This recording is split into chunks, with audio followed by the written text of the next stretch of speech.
Welcome students, class 9th के moments book के very most important questions की इस वीडियो में आपका स्वागत है। आज हमने आपके इस वीडियो में total 10 very most important questions का कलेक्शन किया है। पहला क्वेश्चन आपके द लोस्ट चाइल्ड से लिया है, आइए देखते हैं। What are the things the child sees on his way to the fair, यानी जब वो मेले में जाता है तो रास्ते में कौन कौन सी वस्तुएं देखता है, कौन कौन सी चीजें देखता है। Why does he lag behind, और वो पीछे क्यों रह जाता है, क्योंकि उसके माता पिता आगे निकल जाते हैं। Answer is the child sees toys a flowering mustard field, खिलौने देखता है और फूलों से भरा हुआ सरसों का खेत, ड्रैगन फ्लाइज चिउरा मक्खियाँ, ब्लैक बी काली मधुमक्खी, बटरफ्लाई जो तितली है, इंसेक्ट्स हैं जो कीड़े हैं, वॉर्म्स कृमि हैं, अ फ्लावरिंग ग्रोव और एक लताकुंज, क्वीइंग डोव्स जो काँव काँव करते हुए फाख्ताओं की आवाज़, अ बनियन ट्री एक बरगद का पेड़, ये सब देखता है। He lags behind because he is attracted by these things, वो पिछड़ जाता है क्योंकि वो इन चीज़ों की तरफ आकर्षित होता है, इन्हें देखने के लिए ठहर जाता है इसलिए। क्वेश्चन नंबर 2 लोस्ट चाइल्ड से लिया है। Why does the lost child lose interest in the things that he had wanted earlier, जो बच्चा है, खोया हुआ बालक है, वो उन चीज़ों में अपनी रुचि क्यों खो देता है जिन्हें वो पहले चाहता था लेना। Answer is the lost child feels very anxious and insecure when he is unable to find his parents, बालक को बड़ी ही चिंता होती है और अपने आप को असुरक्षित महसूस करता है जब उसके माँ बाप उसे नहीं मिलते हैं। ही considers the things of his interest useless without his parents, उसकी रुचि की उन वस्तुओं को बेकार मानता है माँ बाप के बिना। क्वेश्चन नंबर आपके 3 द एडवेंचर्स ऑफ टोटो से लिया है। Why did grandfather keep टोटोज present secret from grandmother, दादी माँ से दादाजी ने टोटो जो बंदर लेकर आए थे उसकी उपस्थिति को सीक्रेट क्यों रखा, रहस्य क्यों रखा, गुप्त क्यों रखा। आंसर है grandmother always first when grandfather brought home some new bird और एनिमल, जब भी दादाजी कोई नई चिड़िया कोई जानवर लेकर आते थे तो घर में हंगामा होता था, दादी माँ नाराज होती थी। So it was decided that Toto's presence would be kept secret till grandmother was in a good mood to accept him, इसलिए निश्चय किया गया कि जब तक दादी माँ का मूड अच्छा नहीं हो जाता, इसको स्वीकार करने लायक नहीं हो जाता, तब तक उसे ये बात नहीं बताई जाए।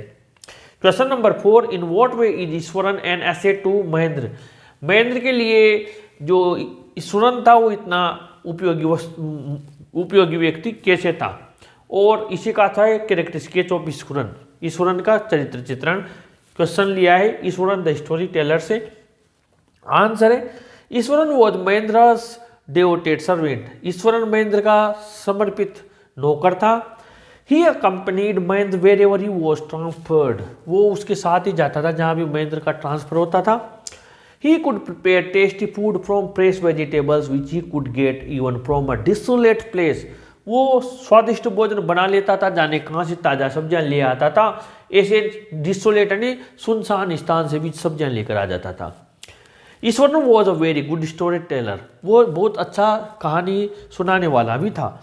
He makes his stories look real by creating a background and giving vivid descriptions of these scenes, वो उसकी कहानी को असली यानी रियल बता देता था, उसमें एक बैकग्राउंड पैदा करता था और स्वयं भी तरह तरीके के उसके जो दृश्य होते थे उनमें विभिन्न डिस्क्रिप्शन वर्णन करता था अलग अलग प्रकार से। He creates suspense and surprise by adding dramatic gesture, वो नाटकीय रूप से हाव भाव ऐसा जेस्चर्स बताता था कि जिससे सस्पेंस पैदा होता था और आश्चर्य पैदा होता था। Mahendra didn't feel to buy a TV set, Mahendra को टीवी सेट खरीदने की कोई जरूरत नहीं थी, उसका काम भी ईश्वरन कर देता था।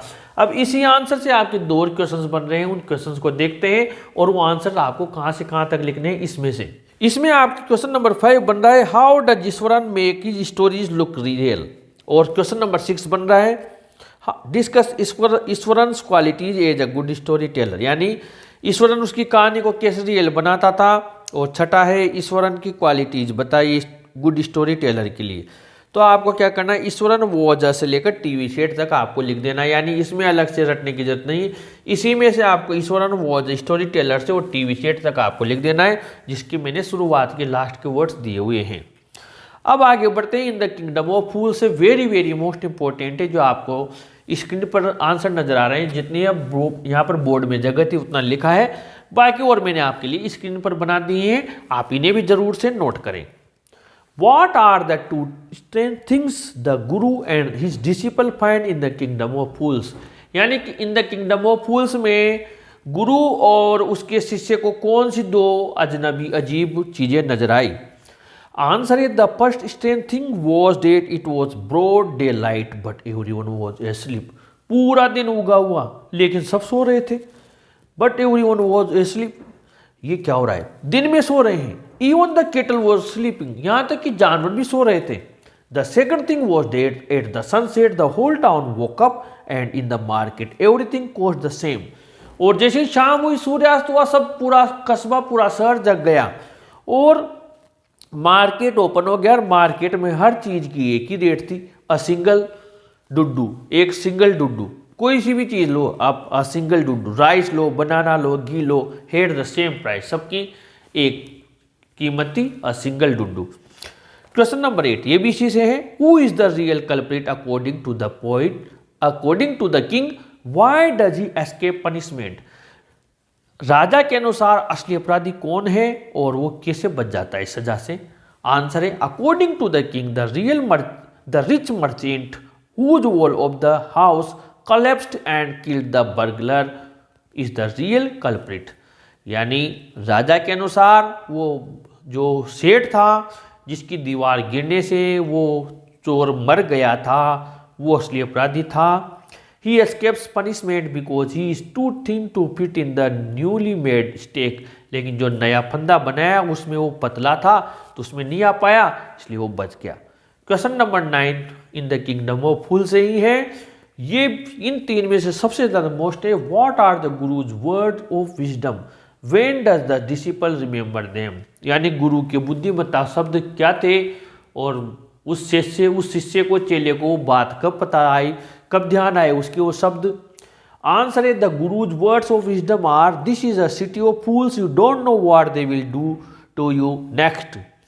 गुरु ने उससे कहा था कि ये मूर्खों का शहर है और हमें पता नहीं है अगले पल आपके साथ क्या कर बैठे। The disciple remembers them when he is caught to be executed without any fault. उसे ये बात, वो शब्द तब पता है, तब ध्यान में आए जब उसे बिना कसूर के ही फांसी पर चढ़ाया जाने लगा। Question number 10 what does the swallow see when it flies over the city? जब स्वेलो अबाबिल पक्षी उस शहर के ऊपर से उड़ता है तो क्या देखता है? द स्वेलो सीज, ये हैप्पी प्रिंस से लिया है। The swallow sees the rich making merry in their beautiful houses and the poor beggar sitting at the doors. कि अमीर व्यक्ति तो मजे कर रहे थे उनके सुंदर मकानों में और उनके दरवाजों के बाहर गरीब भिखारी बैठे थे। He flies into dark lanes and sees the white passage of starving children. वो अंधकार भरी गलियों से गुजरता है तो उसने देखा सफेद चेहरे उन भूखे मरते हुए बालकों के। Under the archway of the bridge two little boys are lying in each other's arms.